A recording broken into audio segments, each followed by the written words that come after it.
Ako po si Beverly Ivy Rabino, 37 years old. Dito po ako nakatira sa Barangay Bagong Silangan, Quezon City. Meron po akong 2 anak po, awa ng Diyos, at nag-aaral naman po sila sa public school lang po. Isa pong grade 8 at isa pong grade 3 po. Isa po akong massage therapist po noon.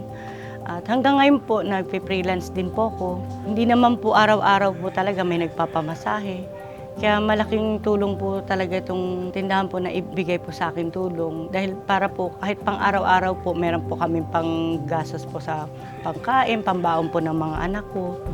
At yung kita ko na lang po sa masahe, naman po yung pambayad po sa kuryente po namin at tubig at sa ibang pong gastusin. Minsan po, dahil po nagtitinda ako, nahilig din po ako mag-online selling po. Dati rin po nagtinda rin po ako ng ukay-ukay.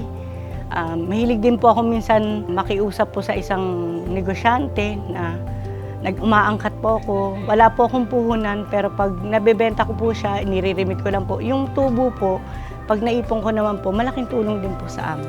Unang-una po, napakasaya ko po dahil nung nabigyan po ako ng punan, napakalaking tulong po sa amin, sa mga anak ko po itong opportunity po na naibigay sa akin ng UNTV at ng MCGI po.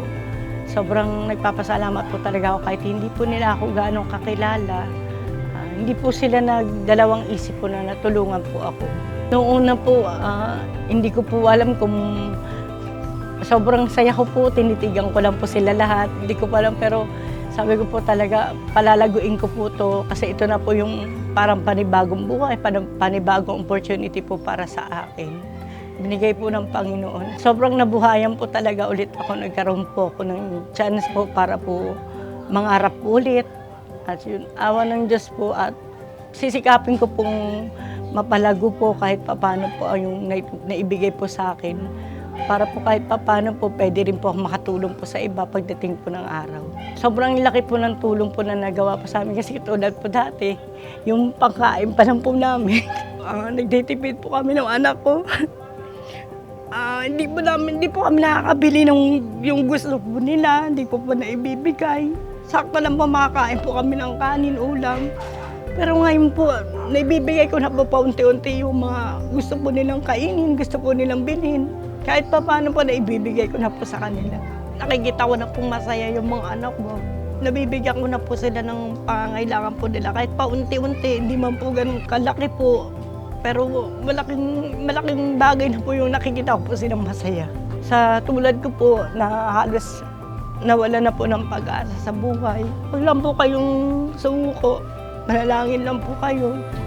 At darating din po yung araw pag para sa inyo po talaga. Ama ng Diyos, mabibigyan din po kayo ng pagkakataon. Huwag lang po kayong sumuko sa buhay. Tuloy lang po. Sa Serbisyong Bayanihan po, maraming salamat po sa UNTV po at sa MCGI po. Kahit di po nila kami kilalang lubos, wala po silang pinipiling tulungan. Basta po nangangailangan, willing po silang tumulong. Maraming salamat po talaga at isa po ako sa napasama pong nabigyan po nila ng tulong.